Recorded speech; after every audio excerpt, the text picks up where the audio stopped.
Okay, everyone, I'm going to have to gallop through this because we are pushed for time now. Okay, so as it entered the year 1863, the Army of the Potomac was in a very sorry state. In December 1862, it endured a bizarre defeat as its commander, Andrew Ambrose Burnside, under the urgent direction of his political masters in Washington, uh, sent his troops against the formidable defences of Marye's Heights at Fredericksburg. And looking to redeem that defeat, Burnside attempted a ruse de guerre by turning the enemy's flank in the depths of winter. This led to the notorious Mud March and more humiliating failure. You can always ask Greg to tell us more about the Mud March. Burnside, of course, was relieved of his command, and believe me, he was relieved. And it was offered to Joe Hooker. Hooker was vain, ambitious, and a bit of an intriguer, but he did have an excellent record as a combat commander. And he personally did not like the tag given him by Northern journalists of fighting Joe Hooker, although that did fit him to a certain extent. What surprised everyone a bit was that he turned out to be an excellent administrator of the army. He instituted several very good reforms. He, along with his Chief of Staff, Dan Butterfield, introduced the corps system and created 8 Army Corps, 7 of infantry and 1 of cavalry. And they devised all those badges for the corps and divisions that were familiar to us for the rest of the war. He also cashiered many notoriously corrupt quartermasters. He tightened up on discipline and training, on the cleanliness of camps and hospitals, and very importantly, he increased the number of leave furloughs for the army. And most importantly of all, he created a first-rate Bureau of Military Intelligence, a big step up from the earlier reliance on the notorious Pinkerton Detective Agency. And an early success of the intelligence people was to discover that Longstreet had taken 2 of his divisions down to the Carolinas to watch the activity of the Union Ninth Corps along the coast there. And this encouraged Hooker in a bold scheme to move his army around Lee's open left flank, potentially catching the Army of North Virginia in a pincer movement of the very highest order. What happened next will be familiar to a lot of you. After a false start interrupted by bad weather, on the 27th of April, Hooker sent 3 Army Corps, 42,000 men, George Meade's 5th, Oliver Howard's 11th, and Henry Slocum's 12th, on a long march across the Rappahannock and Rapidan rivers, getting between Lee's army and Stuart's cavalry, while John Sedgwick used 2 Army Corps to pin Lee's attention at Fredericksburg. Another corps, Darius Couch's 2nd, closed up to Banks Ford, and Dan Sickles' 3rd Corps stayed up in plain view on Stafford Heights above Fredericksburg, looking like a reserve for Sedgwick. Lee thought the Federals were sending a force off towards Gordonsville, and it wasn't until the 29th of April he suddenly started to concentrate his army. He pulled in 3 divisions on his far right, and he sent Anderson's division off to cover his left at a little place called Chancellorsville. Anderson saw a tidal wave of blue uniforms coming towards him and very sensibly fell back to dig in at Tabernacle Church. So by 3 p.m. on the 30th of May, Hooker was wonderfully poised to strike. What did he do? Sat down and waited until his main force could be reinforced by Sickles and Couch. Every commentator of the battle says that a bold march on the 30th of April would have got the Army of the Potomac out of the wilderness into open country and operating deep in the rear of Lee's army. Now, Hooker doesn't order his army forward until 11 o'clock on the 1st of May. By then, Lee had made this incredible decision to leave 1/5 of his army facing Sedgwick and to move the other 4/5 against Hooker in the wilderness. And typically, Jackson told Anderson to stop digging in and to join his attack on Hooker.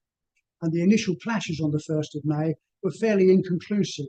And in fact, Meade's 5th Corps, moving along the Rappahannock River, actually got past the Confederate lines and posed a very serious threat to Lee's army. Hooker's nerve failed him completely.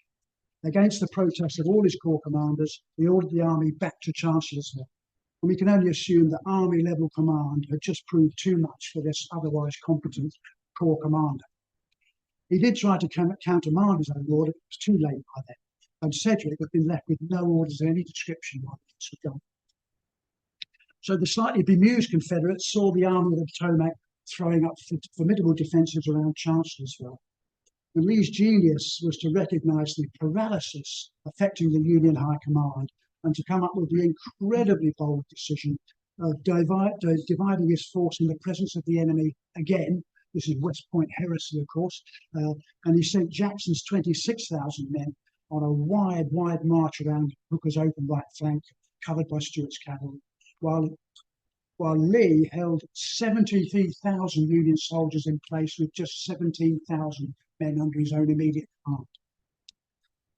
By 6 a.m. on the 2nd of May, Jackson was on the move, and it had actually been detected by Union troops fairly on in the move. By 9 o'clock, Hooker was warning Howard's 11th Corps to watch its open flank. Dan Sickles, commanding the 3rd Corps, had got permission to mount a strong reconnaissance from the area of Hazel Grove, and he actually attacked Jackson's column in an attempt to delay its march. Failed in that. Jackson was in position by 2:30 in the afternoon. It took many hours then for him to get his force organised for a major attack. And this, of course, went in at 6 o'clock in the afternoon of the 2nd of May, when most, not all, but most of the 11th Corps just collapsed and in shock and stampeded to the rear. There was some very hard fighting in very difficult terrain, and the Union Army coupled together in line. Jackson's attack peaked out in the darkness, and we're all aware that he was mortally wounded that evening by his own soldiers. A.P. Hill was also wounded, and so the command devolved upon Jeb Stuart. Hooker was still trying to do something, and he sent Sickles to make a night attack, but that degenerated into a friendly fire incident, which I'll talk about. Now, Lee's army was still in very great peril as it remained divided in the face of a steadily reinforced Union army. But Hooker has completely misread the situation, and on the 3rd of May, he actually ordered Dan Sickles, who very wisely occupied the Hazel Grove position, to leave that area and to rejoin the Union perimeter. Stuart promptly got artillery up onto heights of Hazel Grove, 21 guns escalating up to 50 guns, and they inflicted tremendous loss on the Union army with enfilade fire. There followed a day of very hard fighting, with the Confederate attacks being beaten off, but with ammunition running perilously low in the Army of the Potomac. And then, crucially, Hooker is knocked unconscious by a shell striking the house where he's headquartered. Couch was ready to take over command of the army. He had 1st and 5th Corps completely fresh. Most of the 11th Corps had rallied by then and was looking to redeem itself. But Hooker recovered, and with no surgeon willing to declare himself unfit for command, he ordered the whole army to retreat northwards. Lee drove his very tired troops forward to assist that rearward movement. And to add insult to injury, when John Sedgwick finally launched his attack and stormed Marie's Heights very easily, Lee calmly turned his back on the Army of the Potomac, leaving about half of his army, 25,000 men, to shepherd the retreat of 75,000 Federal soldiers. And Lee took his 21,000 men and gave Sedgwick a very bloody nose at the Battle of Salem Church. And Hooker, to the general disgust of his corps commanders, couldn't get back over the Rappahannock fast enough. Now, it was during the fierce fighting on the 3rd of May that Brigadier-General Revere of Sickles' 3rd Corps got into some very deep trouble. The famous Revolutionary War hero Paul Revere, the man said the British are coming, he had 3 grandsons serving in the Union Army. 2 of them served in the 20th Massachusetts Infantry, that's the famous Harvard Regiment. Edward Revere was killed at Antietam. Paul Joseph Revere was wounded and captured at Ball's Bluff, exchanged in time to get wounded again at Antietam, and was finally mortally wounded at Gettysburg. So there's 2 of the 3 grandsons gone. The 3rd was the remarkable Joseph Warren Revere. Can we get his picture up? Do I just tap? Oh, I'm not going to touch it. I'm not going to touch it. So Joseph Revere was born in 1812, and he enrolled in the US Navy School at New York at the age of 14. He was a midshipman by 1828, and then began a long and distinguished career in the Navy. He completed 27 voyages to Europe, the Baltic Sea, the Pacific, including a circumnavigation of the globe. He served in the Second Seminole War in Florida, in anti-pirate sweeps in the Caribbean, and while serving for 10 years on the USS Constitution, he was promoted to lieutenant. And he was a noted polyglot, picked up languages all around the world, as he said. He claims to have received a Sword of Honour from the Governor-General of India for helping to save HMS Ganges from shipwreck. I haven't been able to find any sort of reference to that anywhere else, so I'll leave that story hanging in the air. In 1846, he took part in the conquest of California, first from the Mexicans and then from some separatist Americans. He became a wealthy landowner. But he got caught up in a scandal by taking another man's wife for his mistress. So in 1850, he was advised to resign from the Navy ahead of a court-martial. In 1851, he joined the Mexican Army as a colonel and was responsible for reorganizing the Mexican Artillery Corps. And he picked up a gallantry award from Spain for rescuing one of her ships and crew from bandits. I mean, you couldn't make up this guy's life stories. Except here's a bit that he did make up. Okay, he says that he met a young officer called Thomas Jackson, okay, on a Mississippi riverboat, and they discussed a joint interest in astrology, after which this said Jackson made a prediction in the early days of May 1863. It held a malign aspect for Revere. Okay? Now, I have to tell you straight away. That alarm bells were sounded, because I knew for a fact that Jackson, our Jackson, Stonewall Jackson, was a deeply religious man, and he would have had. I doubt that he would have ever fooled around astrology. I was also aware that at that day he just started as professor at VMI, Virginia Military Institute, and was unlikely to be on a Mississippi riverboat. So I recently joined the thing that was referred to earlier, the Civil War Talk Forum. If you're not in it, you should be.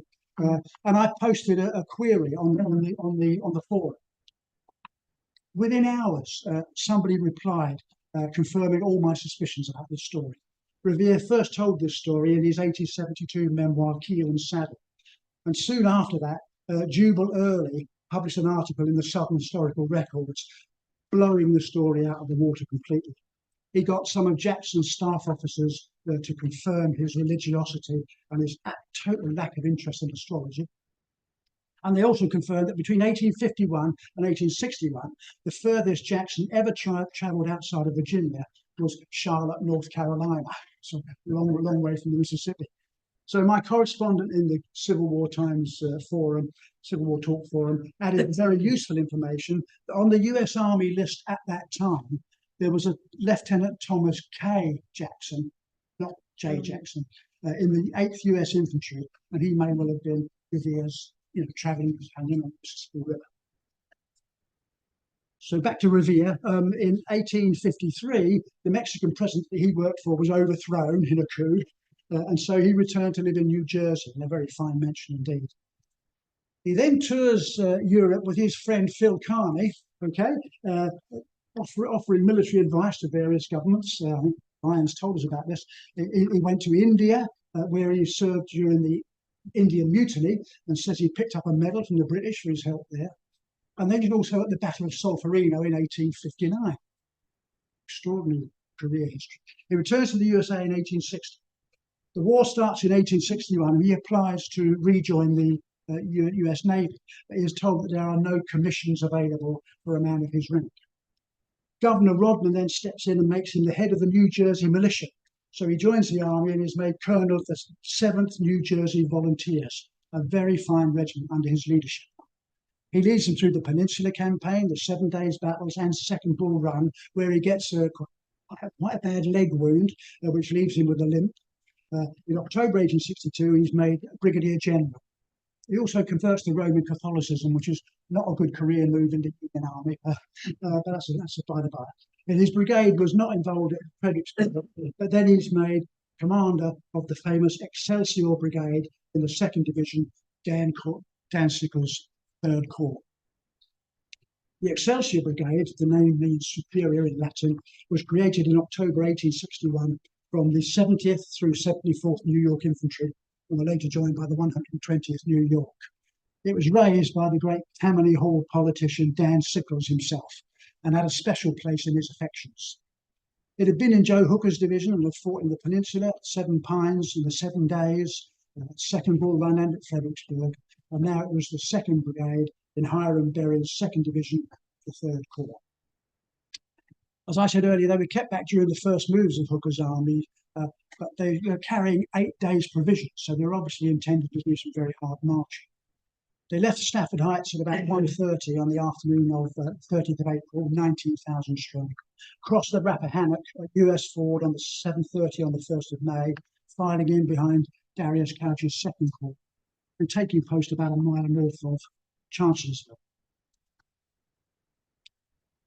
As the Army of the Potomac deployed facing south, 3rd Corps were in close support in behind Slocum's 12th Corps.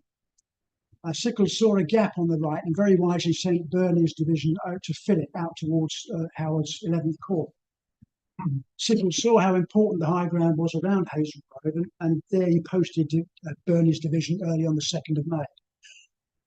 A lot of Sickles' decisions are very, very, very wise during this battle. I mean, we shouldn't always assume that he's an idiot, because he certainly isn't.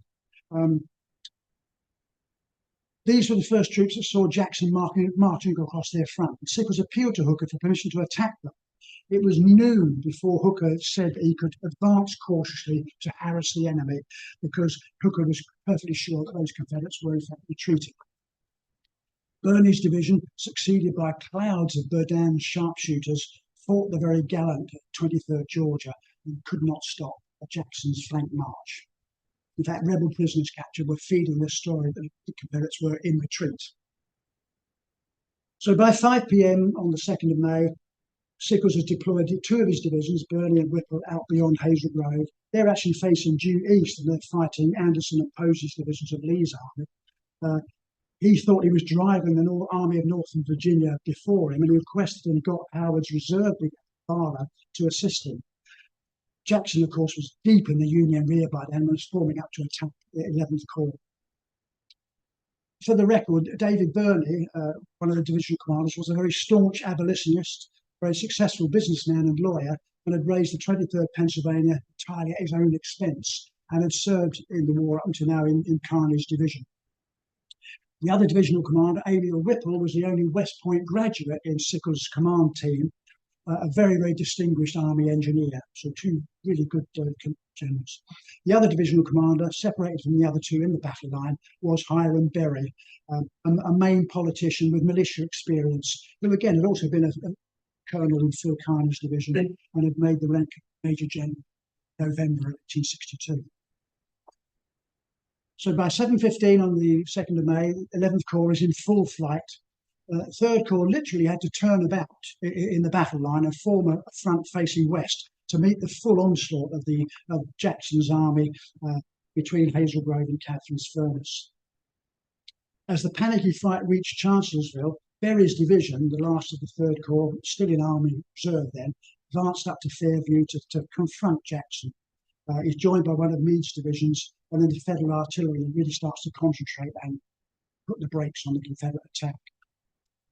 Sickles again saw this problem developing and started to move his other 2 divisions of the 3rd Corps up towards the main crisis point of the battle. At this stage, there is no panic in the 2nd, 3rd, 5th, or 12th Corps.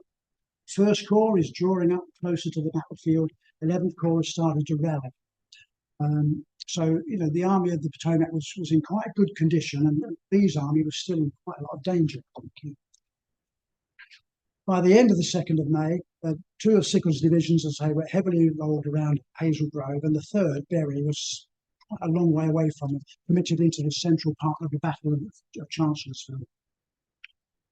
The Union line there had solidified by now and was beating off the Confederate attacks. It's that night, of course, that as I said before, Jackson was mortally wounded by his own soldiers. Sickles again demanded of Hooker permission to attack the enemy, because he was fairly sure they would be disorganized and tired. And around about midnight, he was given the go-ahead. He launched Birney's division into a great northward attack that sadly struck Williams' division of the 12th Corps. Literally a blue-on-blue friendly fire incident, and the whole thing just fizzled out. So on the May the 3rd dawns, the Army of the Potomac is a long way from being beaten. By the time 1st Corps joins them, their numbers have risen from 70,000 to 86,000 with 240 guns. They're being attacked by 45,000 Confederates with 132 guns. Hooker is a thoroughly beaten man, mentally. He sits still and orders Sedgwick's army to attack Marines Heights and come to the rescue of the Army of the Potomac. At daylight, Hooker joins Sickles at the Hazel Grove position and cravenly orders them to abandon it and unite with the 12th Corps behind. Here, the divisions of Williams from 12th Corps and Berry from 3rd Corps are strongly entrenched, have good fields of fire in front of them. Around about 7 o'clock on the 3rd of May, battle is joined along the entire front of the one of the new regiments of 12th Corps breaks, and this exposes the flank of Berry's division. Berry sends to Hooker asking for orders, but then Major General Berry himself is killed by sniper fire. At the same time, his most senior brigade commander, Gershom Mott, was also badly wounded. And it's this time that Brigadier-General Revere steps forward into calamity. On the 12th of May, 1863, Revere faced a court-martial ordered by Hooker to face charges laid by Dan Sickles. The first charge, misbehaviour before the enemy. That's a very, very serious charge. That's army code for cowardice, okay, in the face of the enemy. Brigadier-General Revere, commanding 2nd Brigade, 2nd Division, 3rd Corps, while the said division was engaged with the enemy at Chancellorsville, did march his command an unnecessary distance to the rear to reform it, and did then march his brigade and such fragments of other regiments of the said division as he could assemble to the US ford about 5 miles from the scene of action. All this without orders from his superior officers at about 8 o'clock on the May the 3rd, 1863. That was the first charge. Second charge, neglect of duty to the prejudice of good order and military discipline. Now you listen to the absurdity of this charge, okay? Brigadier-General Revere did allow public property to the amount of 189 muskets, 176 sets of accoutrements, 259 bayonets, 28,440 rounds of small arms ammunition, not 27,000 or 29,000, 28,440 rounds of 1,779 knapsacks, 836 haversacks, 404 canteens, 2,000 shelter tents, and 55 sets of pioneer tools, all in the service of his command, to be abandoned to fall into the hands of the enemy. That was one of the charges of the court-martial.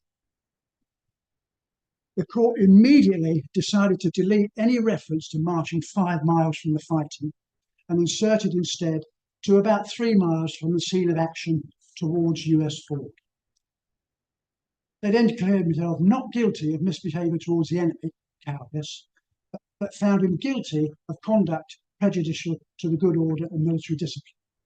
And on the second charge about abandoning public property, he was found not guilty anyway. And then they promptly dismissed him from Union service of the United States. And this was formally approved by the President on the 10th of August, 1863, and was made known to Revere on the 15th of August. Now, at the court-martial, Revere was represented by General Birney, one of his colleagues in the 3rd Corps. Birney only called a couple of witnesses to provide, to confirm 1 or 2 details. No vigorous defence was offered to the court-martial because Birney was so sure that the prosecution case had collapsed as it was being presented that he told Revere, just don't worry about it. So this is all going to go away. The court had found him not guilty of both charges, but had then convicted him on another charge entirely, cobbled together from the original charge. This is entirely contrary to US military law regarding court-martials. A charge of conduct prejudicial to good order should have been put to Revere in person and directly in the court, but he was never called upon to answer that charge. The prosecution case argued for misconduct while commanding the division and for misconduct in unwarrantably assuming command of it, neither of which he was actually charged with. So this is a bizarre situation. In a pamphlet published in September of 1863, Revere explains the following. Of the brigadiers in 2nd Division, Gershom Mott's commission for the 3rd Brigade, dated from September of 1862. He was quite a well-known New York businessman, a veteran of the war in Mexico, and first colonel of the superb 5th New Jersey Infantry. Revere's 2nd Brigade commission dated from October 1862. Now, Robert Carr of the 1st Brigade was first promoted in September 1862, but his commission was never confirmed by the Senate. Okay, so it doesn't qualify. Lincoln reappointed him as Brigadier General in March of 1863, and this was given as a true date of his commission. Carr, for the record, was a very successful New York tobacconist, but he was a Tammany Hall politician, friend of Dan Sickles, was made Colonel of the 2nd New York Infantry in 1861. After the retreat from Chancellorsville, Sickles had told Carr that the president had antedated his promotion back to September of 1862, though that had still not been confirmed by the Senate. So as far as Revere was concerned, he outranked Carr. Carr was always treated as the junior brigadier in the division, and neither Sickles or Hooker ever suggested that he was the divisional commander until long after the battle was over. Revere explains the events. On the 2nd of May, the division had been under arms all day and had seen no food since midday. They'd been hurried forward at 5 p.m. to build log breastworks and stood to expecting an enemy attack all night. There were many alarms and picket fights. That night, Revere rode out and found there was no second line behind his brigade and that his right flank was open for something like a mile and a half. Some rebel prisoners, a captain and 20 privates were captured, said that A.P. Hill was planning a heavy attack along the line of the river the next day. And Revere reported this to his divisional commander, Hiram Berry. So as the battle was joined on May the 3rd, developing all along the line, Revere said that his brigade fought for several hours until their left flank was turned, their breastworks were enfiladed, and they were forced to retire. At about 8 o'clock, I made the decision for which I was condemned. The wilderness, can we get that map up, Sorry. The wilderness, you must imagine, it was a mass of troops moving in both directions. And this place here called the White House was like a 10-acre clearing in behind the Union lines, about 3/4 of a mile from Chancellorsville, about 3.5 miles from the US fort. On Sunday morning, Revere collected some 500 to 600 men of different regiments of the division in this clearing. The nearest divisional commander he could report to was Major General French of Couch's 2nd Corps. And French asked Revere to occupy a line of rifle pits, but he found that they were already full of troops and there was no room for Revere's men to occupy those troops. In fact, staff officers were galloping about telling Revere to get out of the way because other troops were trying to move forward. Then Revere hears about the death of his general Berry and the wounding of Mott. So he assumes command of the 2nd Division. I mean, he thought he was now the senior brigadier and it was his job to take over the division. And so he orders all the officers to rally on him. He had no idea where Sickles was. His men were tired and hungry after a severe 24 hours. They were running low on ammunition. The rebel prisoners had said that Hill was going to attack along the line of the river to get past the Union lines. Revere thought that his reformed division might be of more use there than standing in the wilderness in a sea of stragglers. He saw his duty to collect his division, make it ready for action, try and rejoin 3rd Corps. And he only learned later, at the trial, Sickles had ordered all his general officers to report to him with their commands. So, quote, I therefore, in the absence of orders, after reflection, sensible of the responsibility involved, but confident that it was the only course for bringing my troops speedily to efficient service, I determined upon the move for which I am censured by the court. So it was without orders that Revere decided to march back into the woods by compass for about 1.25 miles until he got onto the main road that led to the US fort. He halted there, sent out patrols, collected stragglers, acquired food and ammunition. We saw many other generals doing the same thing, including members of Sickles' staff. And by noon, he'd collected 1,715 men and began to move them back towards the front.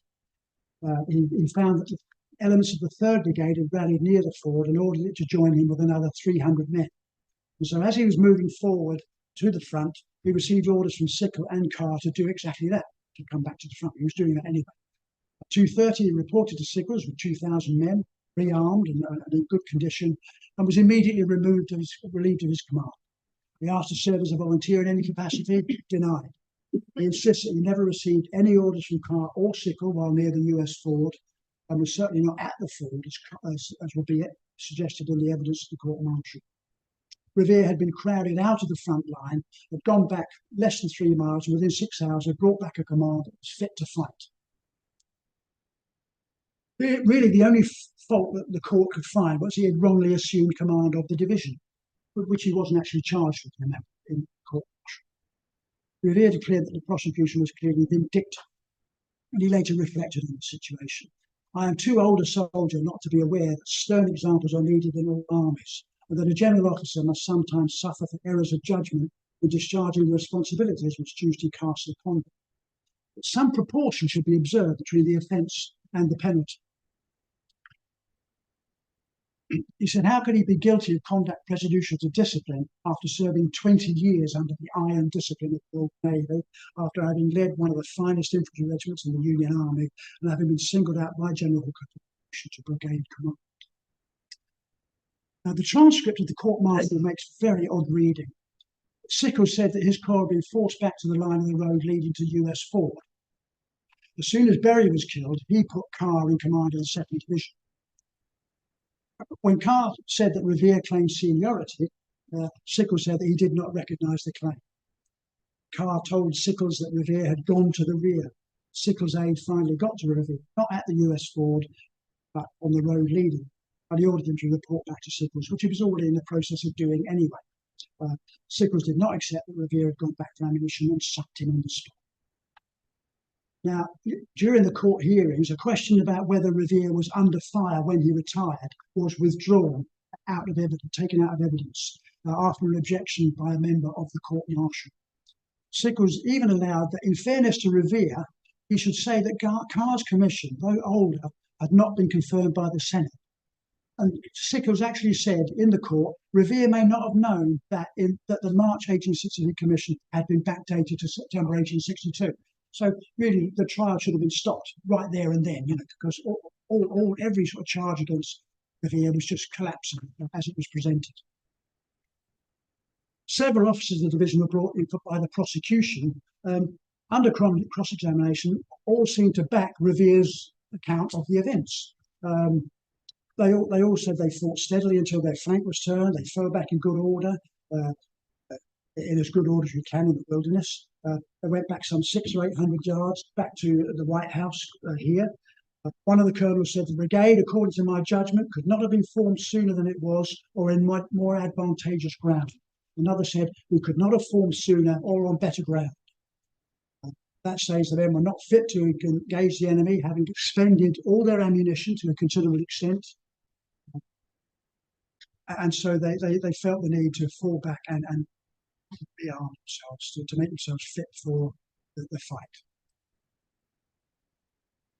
The whole nonsense about abandoning public property to the enemy, of course, was blown out of the water by every court-martial. It had been General Berry who had ordered the men to dump their knapsacks on the 2nd of May, long before Revere took command of the division. And in any battle, this happens, and the knapsacks are very rarely recovered by the men, ever. An Assistant Inspector General of the 2nd Brigade was presented with a fantastic list of property that I gave you earlier in camp at Falmouth on the 9th of May. The court got terribly excited because one half of the 1st Massachusetts Regiment had managed to recover their knapsacks and wanted to know why everybody else hadn't done the same. But all these veteran regimental officers all repeated that the equipment lying about was all from the fighting on the 2nd of May, nothing to do with what happened. And on the 20th of May, Colonel Farnham of the 70th New York, who got the 2nd Brigade after the division, he wrote to his old general deploring the press reports, reflecting on his personal courage. He wrote, "When the fire was warm, you were beside me calmly." Now, Edward Stackpole, in probably his best-known book, Chancellorsville, Lee's Greatest Battle, 1958, he states simply that the disintegration of the Union line was hastened by the somewhat less than courageous action of Brigadier-General Joseph Revere. Taking advantage of his prerogative and concluding that it was too hot a spot for his brigade, he led the entire outfit to the rear with disastrous effect on the brigades that remained. Abner Doubleday, in his 1882 book Chancellorsville and Gettysburg, also said, Revere, probably considering further contest hopeless, led his men out of action without authority. He also remarked in a footnote that Generals Meade and Sedgwick and others thought that Revere was very unjustly condemned for this. Another book in 1956 called Sickles the Incredible states states that after the death of Berry and the wounding of Watt, disorder mounted. Brigadier-General Revere, leading Sickles' old Excelsior Brigade, was under the mistaken impression that he succeeded to the command of Berry's division, and Revere also felt that enemy fire was too hot for a mortal man to stand. Now, remember, I carefully suggest that every witness in the court-martial said that they only fell back after enemy fire had either diminished or stopped completely. So the idea they retreated while under fire, absolutely false. Okay. While Sickles was occupied elsewhere, Revere led the Excelsiors and 700 units in a move to the rear. We have to wait until 2002 for Thomas Keneally to add a whole new dimension to this story. In his biography of Sickles, called appropriately American Scoundrel, he writes this: the Confederates were squeezing Dan's position at Fairview Crest. The attack came in from the west in heavy columns. They pressed forward in crowds rather than in regular formations. Berry's men, these are under command of Revere, stood up and shot them as they roared into the slaughter area in a communal frenzy. It says, after Berry was fatally shot, Dan Sickles, seized by a massive battle fervour that hung over the place, became crazed when he saw General Joseph Revere, Berry's successor, leading the whole of the 2nd Brigade and forces of 2 others to the rear. And he says that Dan rode to intercept Revere. I mean, Keneally is literally making that up. That just did not happen at all. And furiously defied him of his command. The man would ultimately be court-martialed for misbehaviour and sentenced to dismissal. Keneally, of course, is a novelist who does the occasional bit of non-fiction. So, again, I'm cutting this dramatically as we go through.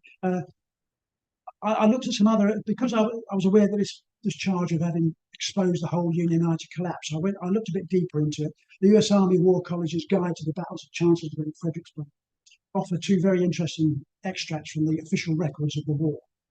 One by Robert Carr himself, who again says that he was that his first line was falling back in consequence of an injudicious retirement of a Maryland regiment. Now he's talking about the 3rd Maryland, which is quite one of the great regiments of the Union Army. And again, the use of that word injudicious is prejudicial. If the 3rd Maryland fell back, they had very good reason to fall back, and calling it injudicious is just, as I say, prejudicial. Again, it says that the division fought for several hours until its ammunition was expended, but then were obliged to fall back in rear of the Chancellor House. Colonel Sewell of the 5th New Jersey makes exactly the same point. Very, very stout resistance by the division, but being forced back by running out of ammunition. So the idea that Revere alone was responsible for the line forward is falsified by any other evidence. So the real damage to Revere was done by the New York newspapers, of course, all in the pocket of Dan Sickles and people like him. On the 10th of May, 2 days before the court-martial, the New York Times wrote a passionate article headed "Arrest of General Revere." It's a defense of the Excelsior Brigade, who was steeped in the disgrace of the retrograde movement that had never yet befallen their noble escutcheon. It declared that the men knew it was a mistake, but obeyed and wended their way to the ford with hearts sinking within them. They say that their absence from the front was of short duration. Well, that surely makes Revere's point for it, that he took the men back for a short time and then took them back into the front line. The New York Herald on the same day wrote that the Excelsior Brigade was abandoned by their commanding officer. Now, this New York Times article, which was unsigned, was later traced to a Lieutenant Macduff, one of Sickles' aides, who had burst into a quartermaster's camp late on the 2nd of May, saying that Sickles and all his staff had been killed or captured, and that he alone had managed to cut his way out of a sea of rebels. So, slight question mark over him as a witness, I suspect. All this was exposed in a review of the court-martial published in 1864, published anonymously, almost certainly by Revere himself, but with lots of documentary evidence being added. It stresses that all this could have been put before the court, but General Birney thought the charges were so ridiculous that no defence was necessary. And so he says the actions of an experienced, skillful and sagacious soldier swept aside by a vindictively harsh and unnecessary sentence. Experts in military law were cited on the illegality of the court amending the charges while the trial was in process. The court may have been actuated by an honest desire to vindicate the discipline of the service. If so, it made a grave error. And the point made is, if every general to be punished for an error of judgment made in the heat of battle, where would that all end? So after a long and distinguished career, Revere makes the point that he had more service than any of the people sitting in judgment on him, and was sacrificed to the whim of a Tammany Hall politician who had barely 2 years' experience in the field. The Washington Republican, newspaper favourite to him, ran an article on the furious denunciations of Revere in the newspapers, and wondered why the men who abandoned Harper's Ferry and Winchester, with their vast stores of public property, millions and millions of dollars of public property, they were never censured. Sickles instead picks out Revere for abandoning that mad list that I read out to you. Hooker is on record in 1875 for blaming others for the Chancellorsville defeat, principally Howard and Sedgwick, and he also blames unnamed renegade colonels and brigadiers. He certainly got Revere in mind, renegade. Sickles was understandably very resentful about the way his whole corps had done so much of the fighting, while anything up to 30,000 men in 2 army corps stood motionless behind it. That's the 1st and 5th Corps. If you look at the casualty figures of the battle, the 3rd Corps loses over 3,000 men. The 1st Corps less than 300, and the 5th Corps 541. So, Sickles' corps is doing the main fighting, and Revere's division, Carr's division, is taking casualties in that respect. So it's quite clear, I think, that Sickles and his firm friend Joe Hooker were looking for scapegoats, and they found one in Brigadier-General Joseph Revere. And how does it all end? Well, in 1864, President Lincoln completely clears Revere's name, restores him to his rank of Brigadier General, only on the proviso that he resigns from the United States Army immediately, which he does. Right.